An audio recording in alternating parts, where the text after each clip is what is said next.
예, 오늘은 교회론 8번째 시간으로 지역교회의 구성과 조직, 아마 이것이 2시간에 걸쳐서 이제 진행될 것 같습니다.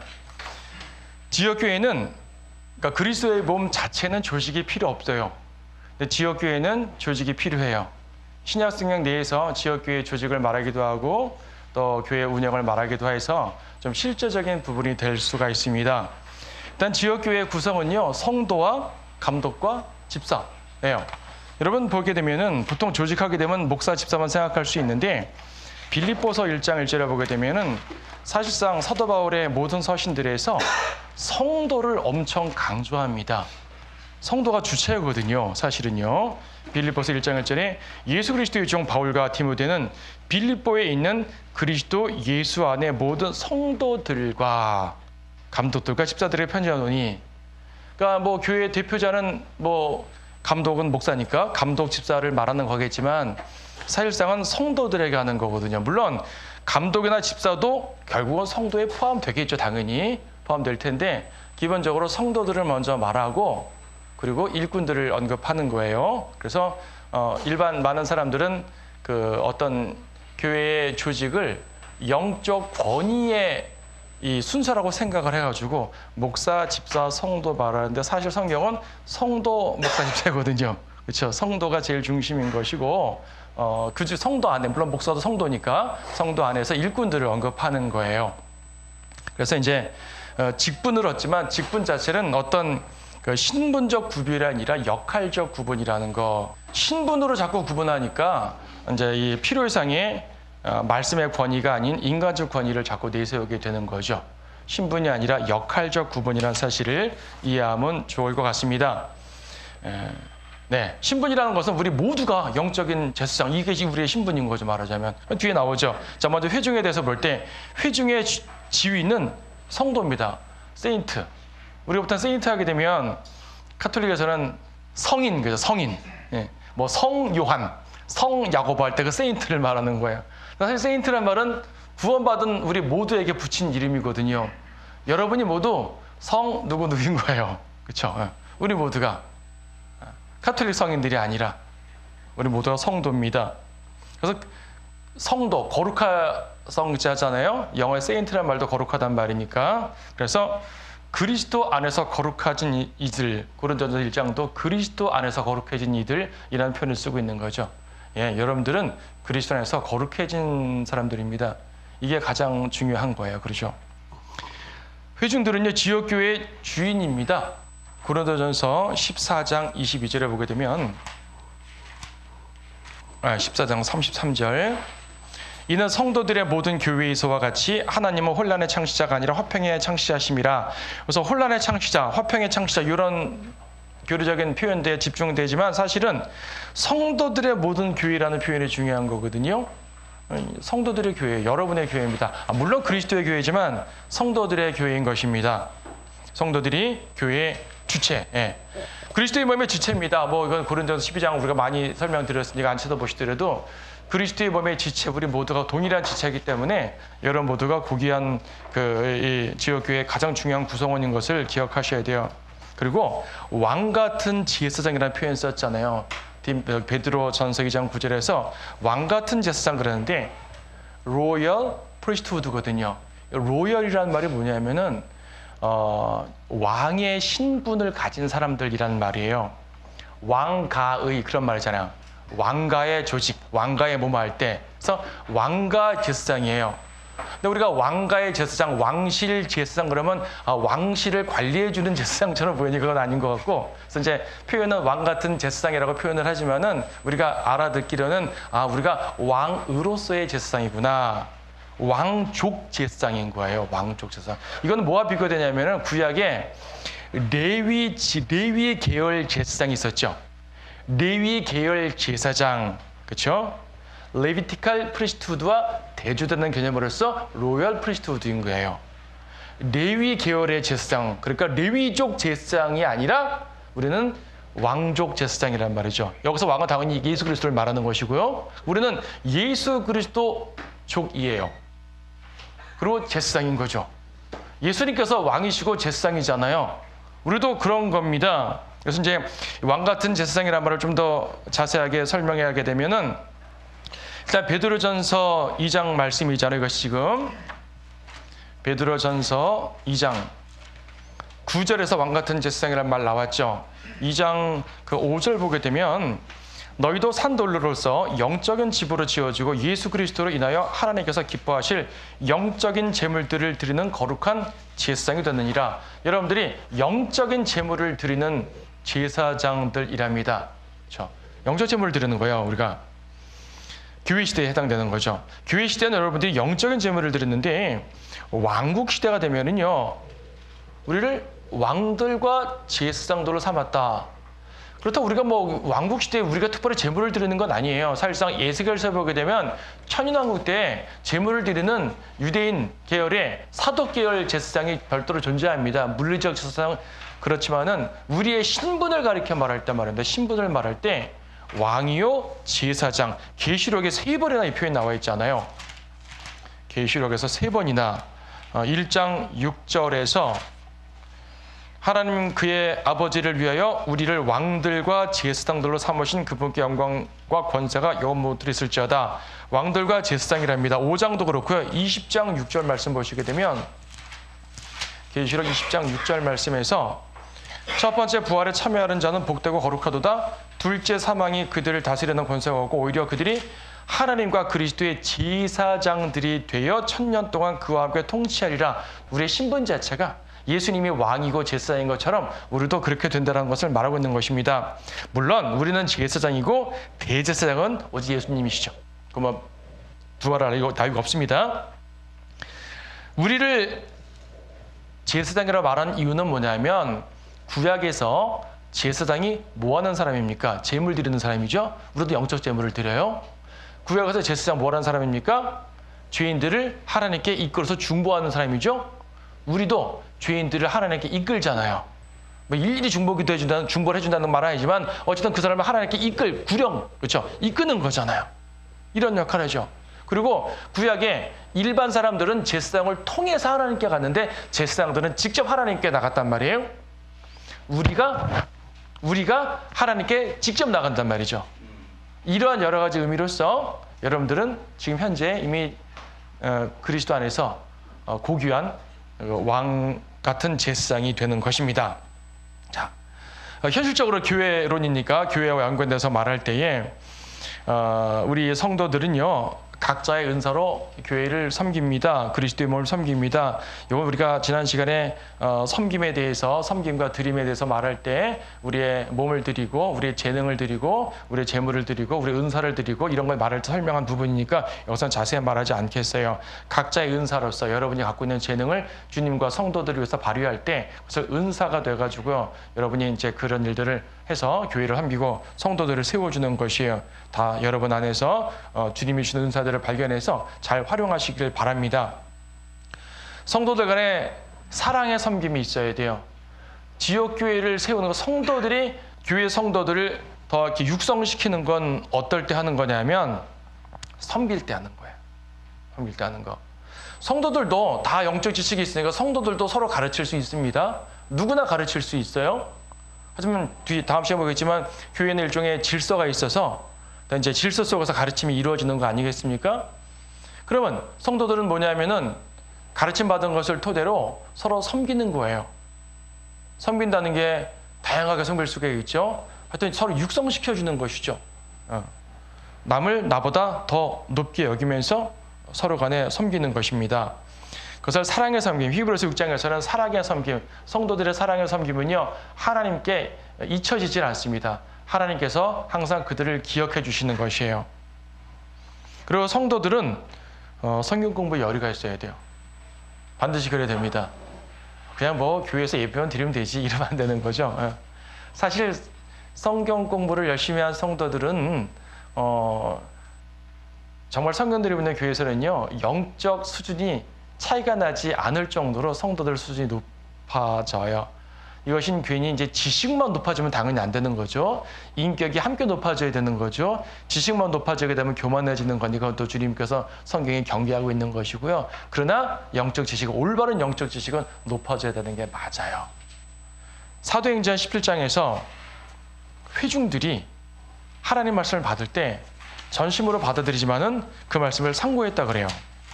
사도행전 17장 11절 말씀에서 베레아 사람들은 데살로니가 사람들보다 더 고상하여서 전심으로 말씀을 받아들이고 그 말들이 그런 거하여 매일 성경을 상고함으로 그랬잖아요. 성경을 상고하는 사람들입니다. 성경을 찾아보는 거예요. 아, 그 말이 그러한 것이가 찾아보는 거죠. 예.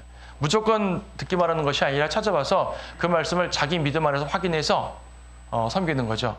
무조건 가르침 받은 대로만이 아니라 성경 말씀을 통해서 내가 확인하고 더욱더 온전하게 배울 때 오히려 그게 교회에 더 유익을 끼치는 거죠.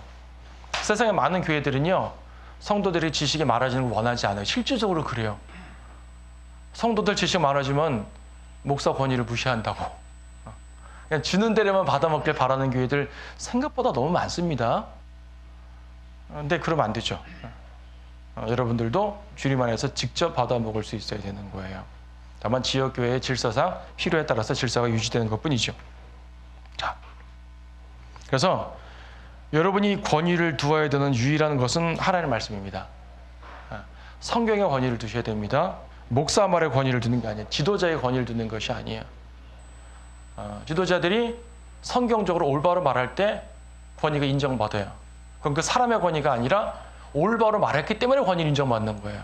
왜냐하면 올바로 말하지 않는 목사들이 꽤 많은데 이 목사는 올바로 말한다 이거죠. 그거 권위 인정받는 겁니다. 말씀대로 하는 목사다. 이게 제일 좋은, 저도요, 저 사람은 말씀대로 하는 목사다. 저 교회는 말씀대로 하는 교회다. 이게 제일 듣기 좋은 칭찬입니다. 다른 게 아니에요. 저 목사는 좀 카리스마가 있고 지도력이 있고 유능해. 이런 거 저 듣고 싶지 않아요. 성경대로 하는 목사구나. 이게 성경대로 하는 교회구나. 이게 가장 칭찬되는 거고 여러분도 영적 자긍심을 가장 느낄 수 있는 것이 되는 겁니다.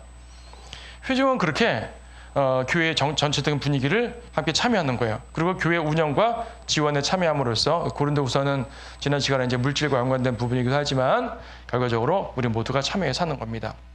자, 회중에 대해서는 영적 지위를 말하는 걸 훨씬 더 강조가 되겠고요. 지역교회 내에서도 이처럼 각자의 역할로 영적 지식을 세워가며 또 섬겨가며 교회를 세우는 역할들.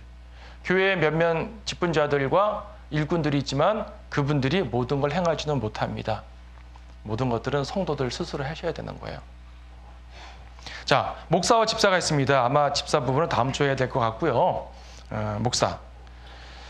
목사는요, 목사, 장로, 감독, 성경에서는 셋으로 불립니다. 일반 교회들에서는 목사와 장로를 구분해서 말하는 거죠. 침례교회들 중에서도 목사와 장로를 구분해서 가르치는 교회가 있더라고요. 근데 그것은 아닌 것 같아요. 아무리 성경에 보고 혹시 그들의 말이 맞나 하고 이것저것 찾아봐도 아닌 것 같아요. 성경을 보면 목사와 장로와 감독을 같은 부류로 말하고 있고, 다만 이렇게 호칭을 달리 말하는 것은 역할론의 차이를 말하는 거예요. 예를 들어 가지고 목사란 말은 에베소 4장 11절에서 페스토, 그렇죠? 4장 11절에서 그러니까 어떤 사람들은 사도로, 어떤 사람들은 선지자로, 어떤 사람들은 복음 전도자로, 어떤 사람들은 목사와 교사를 주셨으니 목사란 말 나오죠. 어떤 사람들은 목사란 말은 성경에 나오지 않는다라고 말하는데 목사란 말 나오는 거예요. 페스토거든요. 페스토. 예. 페스토는 목회자예요. 페스토란 말 자체가 뭐예요? 목동이란 말이에요. 목동. 셰퍼드하고 페스토하고 같은 말입니다. 같은 말인데 성경에서 셰퍼드는 예수님에 대한 표현을 써요. 물론 구약에 직접적 물리적인 목자들을 셰퍼드로 말하기도 했었지만은 기본적으로 셰퍼드란 말을 영적 개념으로 가져왔을 때는 예수님께 주로 셰퍼드란 말 쓰지 지역교회 목사들한테 셰퍼드란 말 영어권에서도 안 써요. 무슨 말을 쓰면 페스토란 말을 쓰던 거죠. 그래서 이것을 가져올 때 목사란 말로 가져오는 거예요.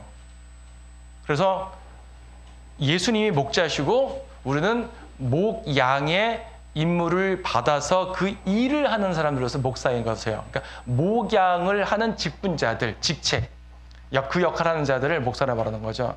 사실 우리나라 한자로 목사가 스승사자를 쓰거든요. 이것 때문에 많은 사람들이 좀 이렇게 권위주의다라고 말하는 것 같아요. 사실 저는 스승사자가 아니라 일사자로 바꿔야 된다고 주장하는 사람이에요.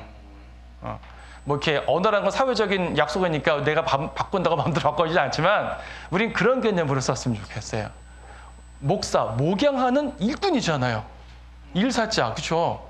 물론 이제 목사는 주로 성경 교사 역할을 하니까 스승사자를 쓰기도 하지만 그보다는 일꾼이라는 개념이 훨씬 맞는 거죠.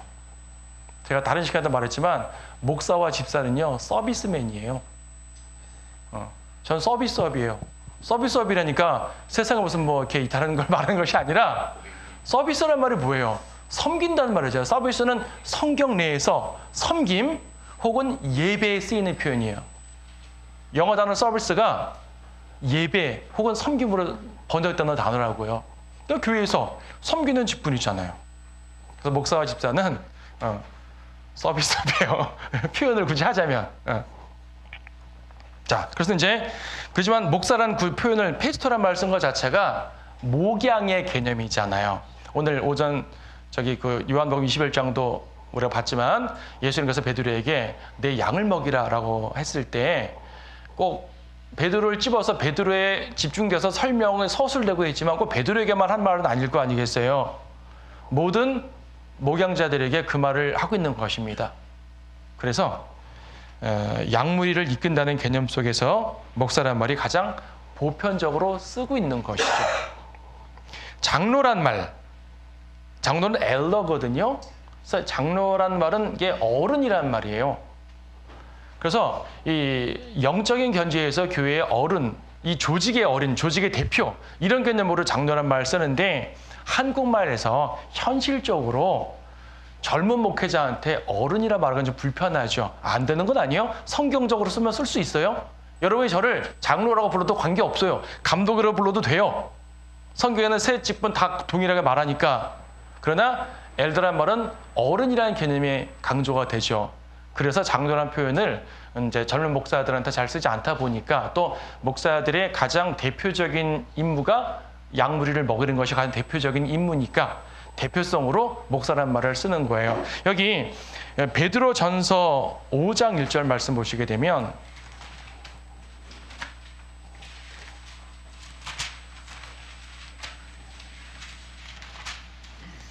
내가 너희 가운데 있는 장로들에게 권하노니 나도 장로된 자요 그리스도의 고난의 증인이며 또한 장차 나타나게 될 영광에 동참하게 될 자라. 장로란 말 썼잖아요. 베드로는 장로였어요. 목사가 아닌 장로가 아니라 목사인 장로인 거예요. 너희 가운데 있는 하나님의 양무리를 치고 돌보되 마지못하게 하지 말고 자원하무라 하고, 자, 양무리 3절도 양무리의 본이 되라. 양무리를 친다는 얘기는 페스토잖아요. 그렇죠. 엘더 개념보다도 페스토 개념인 거예요. 근데 엘더란 말 쓰고 있었어요. 그러니까 장로는 양치는 사람인 거죠. 그러므로 장로는 목사인 거예요. 일반 교회들에서 장로와 목사를 구분한 사람들이 목사는 가르치는 사람이고 장로는 행정적인 사람이다 라고 말하는데 칼빈이 그걸 나눠서 이제 했거든요.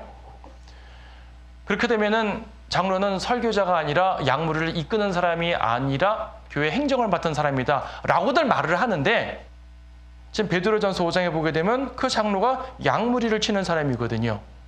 그래서 목사와 장로는 같은 직분이에요.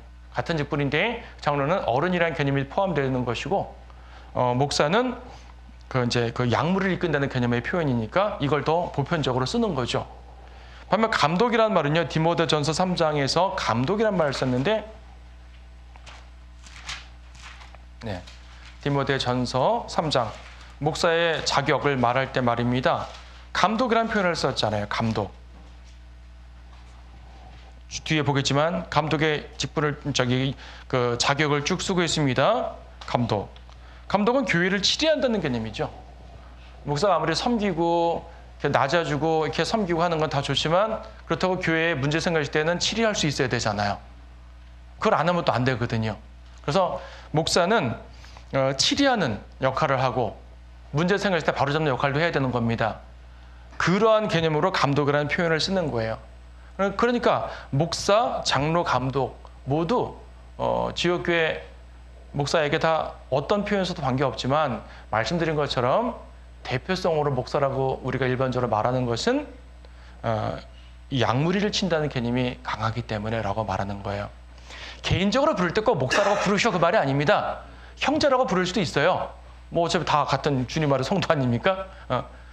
그러니까 형제가 아니라 목사란 말이 아니라 목사, 감독, 장로 이 호칭 중에서 대표성으로 목사다라는 것을 말하는 것이에요.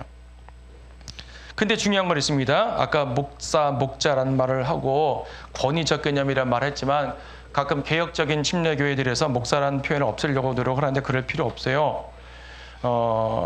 영어에서, 영미권에서 목사라는 직함을 레버런드라는 표현을 쓰는 사람들이 꽤 많아요.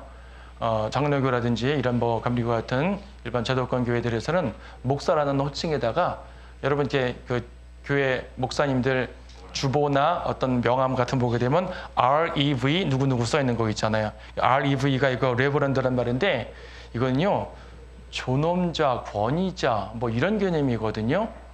목사가 존엄자예요? 안 되잖아요 그러면은.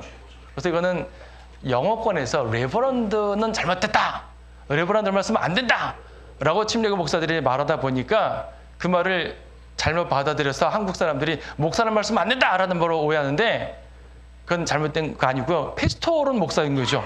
레버런드는 목사가 아니라 페스토로는 목사인 거예요. 그래서 이제 우리말의 목사란 말 자체는 그 자체는 권위적 표현이 아닙니다. 그러나 그만큼 양무리의 본이 돼서 해야 되는 것이고, 그리고 더 중요한 건 뭐냐면요.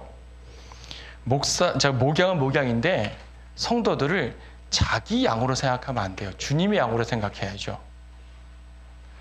사명감으로 말할 때는 나에게 맡겨주신 양물이니까 내 양 같은 마음으로, 당연 사명감의 개념은 내 양 같이 해야 되지만 소유라는 개념으로 내 양이라고 생각하면 큰일 나는 거죠. 이 목장은 주님의 목장이에요? 제 목장이에요? 주님의 목장인 거죠. 저도 주님 안에서 한 마리의 양일 뿐이죠. 그렇죠? 그래서 많은 목사들이 자기 양떼, 소유라는 개념으로 자기 양떼라고 생각하기 때문에 문제들이 되는 겁니다. 교회를 떠나면은 배교했다든지 뭐 구원을 잃어버린다든지 이런 게 저주를 하는 목사들이 있잖아요. 물론 정말 배교하거나 타락해서 교회 나간 사람도 있죠. 근데 그런 거 말고 그냥 어쨌든 나가기만 하면 무조건 반역자, 배교자 이런 말, 하나님 구원받지 않았다 이런 말 쓰는 거 자기 양떼로 생각하기 때문이에요. 자기 양떼. 그럼 안 되는 거죠. 우리는 모두 그리스도의 양떼고, 혹여 여러분 뭐 교회 떠나라고 하는 말은 당연히 아니지만 혹여 딴 데로 가신다 하더라도 그리스도의 몸을 이탈하는 건 아니잖아요. 우리는 그리스도의 몸 안에 속해 있다는 것만은 분명합니다. 그래서 이 부분을 우리가 잘 생각하고요. 여러분도 이제 같이 생각을 해주셔야 됩니다. 목사의 자격을 말할 때 디모데전서 3장과 디도서 1장도 같은 걸 말하지만 여러분 디모데전서 3장 펴놨을 테니까 만일 어떤 사람이 감독의 직분을 원한다면 그가 선한 일을 사모한다는 그 말은 참되도다. 그러므로 감독은 비난받을 일이 없어야 하고 한 아내의 남편이어야 하며 절제하고 신중하며 예의 바르고 대접하기 힘쓰며 가르치기를 잘하고 술을 즐기지 아니하며 구타하지 아니하고 더러운 이익을 탐내지 아니하며 오직 잘 참고 다투지 아니하며 탐욕스럽지 아니하고 자기 집안을 잘 다스려서 온전한 위엄으로 자기 자녀들을 순종케 하는 사람이어야 하리라. 그렇죠? 집안 다스리는 거 말하고 있고요. 6절 초신자일 수도 아니 되나니 이는 그가 교만으로 높아져 마귀의 정죄함에로 빠질까 함이라. 또한 외부 사람들로부터도 좋은 평판을 받아야 할지니 이는 그가 비방과 마귀의 올무에 빠지지 않게 하려는 것이라. 자, 8절부터는 집사에 대한 언급이고요. 근데 가만 보세요. 목사의 자격을 말합니다. 자격이라는 것이 제도적인 자격이 있고 성품적 자격이 있어요. 성품적 자격에 대해서는 칼같이 딱 구분되질 않잖아요. 그렇죠? 이래서 한 아내의 남편, 이거는 칼같이 딱 구분됩니다.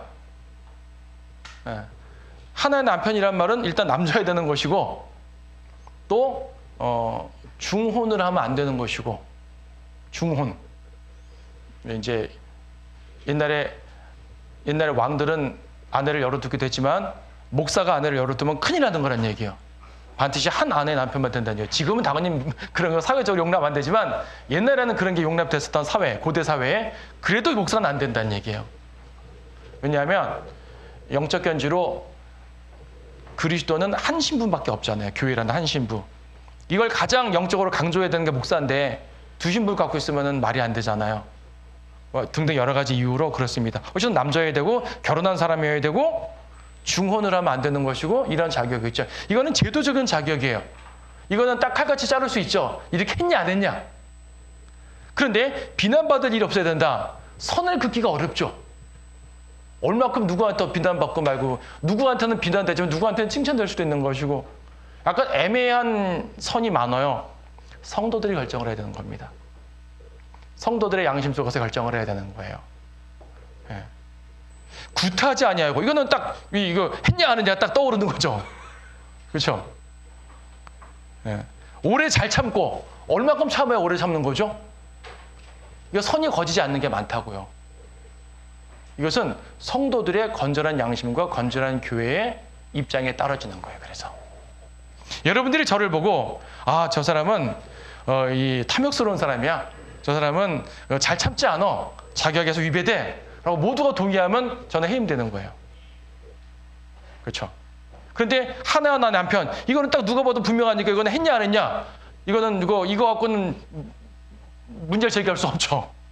다른 것들도 그래서 장로에 대한 송사는 2-3명의 증인이 있어야 된다든지 이런 모든 것들 다 정해서 하는 것입니다. 그래서 이제 중요한 건 뭐냐면 이런 걸 가지고 저 사람 목사 해도 돼 안 해도 돼 이렇게 자꾸 의심한다든지 또 목사들이 자기를 변호하기 위해서 이 말을 악용한다든지 그렇게 하라는 말이 아니라 사실 이 모든 것들은 뭐예요? 우리 예수님의 모습이잖아요. 그러한 모습을 띠고 영적으로 양심적으로 올바로 모범을 보이라는 말로 이해를 하는 거죠. 제도적인 규례로서의 자격이 있고 도덕적 개념에서 자격이 있는 겁니다. 그래서 성도들이 잘 판단해서 사는 것이죠. 그래서 성품, 도덕성, 가르침 등에서 간증을 남겨야 된다. 매우 중요합니다. 그렇죠. 안수로 임명됩니다. 사도행전 13장 3장에서는 바울과 바나바를 안수해서 내보낸다는 그런 말도 있고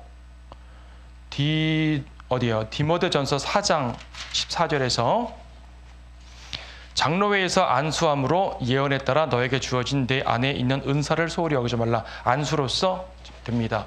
그러니까 사도전 시대에는 아직 많은 것들이 체계화되지 않아서 다양하게 행하기도 했지만은 디모데전서쯤 되면은 이 교회 신약성경이 거의 다 완성돼가는 과정이거든요. 신약성이 완성되어 가고 이제 신약교회가 교리로나 실행적으로나 어떤 조직적으로나 안정화된 상태예요. 그래서 이제 디모데전후서를 목회서시라고 말하잖아요. 그래서 디모데전후서, 디도서 이런 것들이 이제 지역교회 원리와 직분자들에 대한 지침이 되는 것입니다. 그래서 목사는 안수로 보통 임명을 하게 됩니다. 안수는 권위의 위임인데 더 인간적 권위를 말하는 것이 아니고요. 안수를 통해서 하나님 안에서의 은사를 더욱더 불같이 일어나게 하기도 하고 하나님께서 더욱더 이제 함께 하시는 모습을 우리에게 알려주시는 것입니다. 안수 한번 받았다고 갑자기 뭐가 없던 게 생긴다는 말이 아니에요. 없던 게 생긴다는 말이 아니라 왜냐하면 가짜 안수도 되게 많잖아요. 없던 게 생긴다는 말은 아니지만은 하나님께서 인정하시는 그러한 교회 질서 속에서 운행이 되는 겁니다. 목사의 역할은요, 가장 중요한 건 설교죠. 복음 전파입니다. 설교는 우리가 이제 preach라고 말하는 이 말은 꼭 강단 설교만 아니라 거리 설교 혹은 복음 전파도 포함되는 말이에요. 우리 교회에서 이제 자매님들이 설교를 안 하잖아요. 하지만 개인적으로 복음 전파하죠. 개인 구령 하잖아요. 개인 구령도 프리치의 일종의 그런 의미로 말하면 자매님들도 설교자인 거예요. 그런 의미로 말하면은. 그래서 이제 프리치라는 말이 다양하게 쓰인다는 말일 뿐인데 또 교회의 질서는 교회의 질서니까 별도로 우리가 말할 수 있겠죠. 어쨌든 모든 성도들이 복음 전파를 해야 되지만 특히 목사는 복음 전파를 해야 되는 사람이에요. 강단에서 당연한 것이고 또 강단 이외의 자리에서 당연한 것이고 합니다. 그래서 이제 얼마 전에도 그런 경우가 있었지만 성도들 가정이나 이제 가정에 복음을 전할 때 요청을 하잖아요. 물론 목사 말고 다른 사람을 요청해도 관계없어요. 누구라도 할 수 있어요. 얼마 전에 이제 우리 교회 한 성도 장례식에서 믿지 않는 가족이 전부 다 있으니까 우리 형제분들 계시지만 또 한 번 있었잖아요. 그래서 믿지 않는 가족들이 잔뜩 있는데 그들한테 복음을 전할 기회가 하나도 없는데 이 기회밖에 없다. 그래서 제가 이제 최근에 2번 요청받아서 갔다 왔는데 가서 복음 전하고 온 것이죠.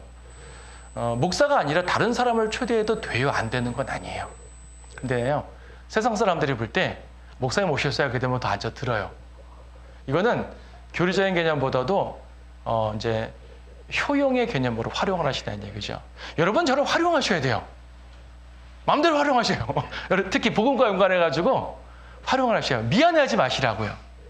미안해하지 마시고 제가 할 수 있는 한 모든 그것이 제 임무니까 할 수 있는 한 할 테니까요. 뭐 개인적으로도 좋고 뭐 이렇게 가정에 대한 좋고 뭐 하여튼 좋습니다. 예. 다양하게 저를 활용하시면 목사가 그렇게 활용하는 사람들입니다. 어떤 분들은 되게 미안해하는데 미안해하시면 안 되는 거예요. 원래 그거 하는 사람입니다. 성경을 가르치는 사람입니다. 골로새서 1장 28절에서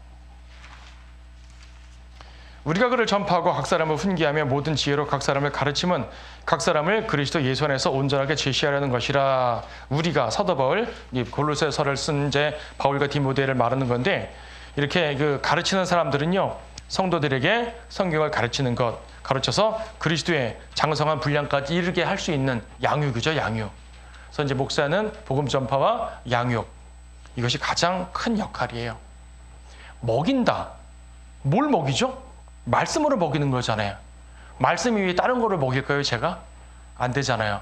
인문학적 지식으로 먹일까요? 과학적 지식으로 먹일까요? 정치적 지식으로 먹일까요? 저는 거기에 대한 소질이 없습니다. 제가 할 수 있는 것은 또 주님께로부터 받은 임무는 말씀으로 먹이는 거예요. 그래서 이제 목사가 뭐 설교만 하는 것이 아니라 다양한 걸 해야 되지만 가장 중요한 게 말씀이에요. 그래서 저도 이제 그 주일 설교뿐 아니라 어떻게 하면 성도들에게 더 많은 다양한 주제로 말씀을 전할까를 고민을 하다 보니까 이제 뭐 묵상 채널을 만들어서 올리기도 하고 아침마다 들을 수 있도록 또 이렇게 우리가 함께 밴드에서 성경 통독하면서 이제 성경 공부에 지침을 주기도 하고 또 다양한 설교로나 글로나 하여튼 이제 전달하려고 노력하는 것은 말씀의 꼴로 어떻게든지 하나라도 더 먹여야 된다는 그 사명감으로 하는 것입니다. 여러분들 그걸 많이 먹고 또 성장해 주시길 바라는 거고요. 또한 교회를 관리합니다. 아까 감독의 개념이죠. 이것은 또 예배와 의식을 주관합니다. 오늘도 주에 만찬 했는데 심리와 주의 만찬. 사도행전 시대에는 이것을 꼭 누가 해야 된다, 목사가 해야 된다 이런 법은 직접 없었어요. 그런데 교회가 안정되면서 역시 교회의 의식으로 잘해주다 보니까 교회 대표자가 하게 되는 거예요. 그래서 어떤 사람들은 구령하고 나서 내가 침례줄게 하고 침례줘버리는 경우도 있는데 외국엔 그런 경우가 종종 있는 것 같더라고요. 그것은 질서에 어긋나는 거죠. 교리적으로 어긋난다기보다는 질서에 어긋나는 것입니다. 그래서 아주 극단적인 상황, 나밖에 할 수 없는 상황 되면 할 수도 있습니다. 교리적으로 안 되는 건 아닙니다. 그러나 우리가 모든 건 지역교회 안에서 사역들이 이루어지고 있잖아요. 여러분들이 지역교회 안에서 사역이 이루어지고 있다면 지역교회 질서 속에서 이루어지는 것이 맞아요. 그래서 목사는 이런 그 예배와 의식을 주관하게 됩니다. 목양에 대해서 아까 이제 충분히 설명드린 말이고요. 그래서 가르치고 돌보고 책망하고 문제들을 해결해주고 복음 전파하고 이런 것이 있죠. 영적 권위, 아까 말한 권위라는 말을 썼지만 목사의 권위는 주의 말씀으로부터 나오기 때문에 말씀에서 위임받아서 내가 말씀에 위임받았으니 내가 권위자다라는 것이 아니라 말씀을 내가 따르고 있는 동안 그 말씀으로 인해 권위를 받는다는 말이거든요. 말씀으로 인해 권위를 받는 거예요. 말씀 아닌 부분은 저한테 권위를 안 주셔도 되는 거예요, 사실은. 여러분들이 저를 사랑하셔가지고 많은 부분에서 권위를 주시고 이렇게 존경해 주시는 건 너무 감사한 일인데 가장 중요한 것은 말씀의 권위인 것이죠. 물론 말씀의 권위라고 해가지고 목사가 저런 말씀 무조건 다 권위인 건 아니죠. 잘못 가르치면 권위 없는 겁니다.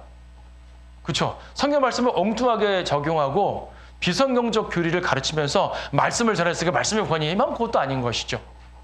그래서 여러분들이 이런 것들을 영적 원리 속에서 제대로 깨닫고 순종과 협력을 같이 이루어야 될 것입니다. 권위라는 것은요, 전도서 8장 4절에서는 왕의 말이 있는 곳에는 권위가 있으니 말과 연관되는 것이야, 권위는. 마태복음 7장 29절에서는 산상설교를 마치신 예수님께 사람들의 반응이 저분의 말은 서기관들과 같지 않고 권위 있는 자 같구나라고 반응을 했습니다. 하나님의 말씀의 권위, 말씀의 외적인 면으로 권위를 인정받으려 한다면 그건 니콜라파가 되는 거죠. 니콜라파. 오늘날 수많은 교회에서 니콜라파들이 많이 된 것은 바로 말씀의 권위가 아닌 인간적 권위를 말하기 때문입니다. 그러나 잘 가르치는 자들에게는 존경하라는 말씀도 있기 때문에 여러분들이 합당한 존경을 하셔야 돼요. 합당한 존경이 뭐죠? 정말 합당한 존경하셔야 됩니다. 합당한 존경 범위를 벗어나시면 안 돼요. 필요 이상의 존경을 하면 안 된다는 얘기죠. 제가 지난번에 다른 설교 시간도 비슷한 얘기를 했지만은 매우 중요합니다. 그래서 강단의 권위 이외에는 섬기는 종으로서의 자세를 갖는 것이 필요하고요. 그래서 여러분의 목사가 이런 사람인지를 잘 관찰하는 거예요. 경계하라는 말 아닙니다. 목사와 성도가 서로 경계하는 것처럼 불안한 교회는 없습니다. 저 성도들이 말이야 제대로 하나하나 경계심을 가지고 책 잡으려고 큰일 납니다. 성도들도 우리 목사님 문제 생긴 정말 잘못된 거 아니야? 책 잡을 거. 이러는 말이 아니에요. 상호 신뢰 가운데서 교회가 운영돼야 되는 게 가장 좋은 거예요. 그러나 혹여 잘못 행하게 되면은 말씀으로 권유하고 꾸짖어야 되는 것이죠. 그렇죠. 그건 당연히 필요합니다. 목회의 가장 기본 자세는 잃은 양을 찾는 것과 섬기는 거예요. 잃은 양 찾는 것 복음 전파와 연관되는 것이고 섬김은 양육과 연관되는 개념이겠죠. 이런 것들을 올바르게 해야 됩니다. 시간이 많이 걸리니까 집사와 또 다른 부분은 다음 시간에 좀 더 보도록 하겠고요. 오늘은 회중과 목사에 대한 기본 개념, 사실상 저한테 한 말이기도 하지만 목사니까 목사에 대한 주제니까 하지만 우리가 교회론을 다룰 때는 이 모든 걸 다 다뤄야 되는 것이니까 여러분들이 이 부분도 정확하게 아셔야 되는 거예요. 목사는 상담자이기도 합니다. 하나님의 말씀으로 양육하고 도와드리고 할 수 있는 기회를 활용하지 않으면 안 되는 거거든요. 어떤 전문적인 분야에 대해서는 저한테 상담할 필요가 없죠. 제가 모르는 게 많으니까. 엔지니어적인 걸 저한테 상담해도 되겠습니까? 안 되죠. 영적인 부분에 대해서. 제 말이 다 진리는 아닙니다. 말씀에서 어긋나면 무조건 듣지 마세요. 그러나 우리가 말씀 안에서 함께 나눌 수 있는 자리를 항상 존중함으로써 인정을 하고 저한테 오셔야 되는 거. 오시든지 부르시든지. 그렇게 해서 자꾸 연계성을 갖고 활동을 하시고 교제를 해야 됩니다. 그래야 섬길 기회도 많아지는 것이고요. 그래야 교회가 건전하게 나아갈 수 있는 것입니다. 자, 오늘 여기까지 보시고요. 다음 시간에 집사와 또 일꾼들에 대해서 좀 더 보도록 하겠습니다.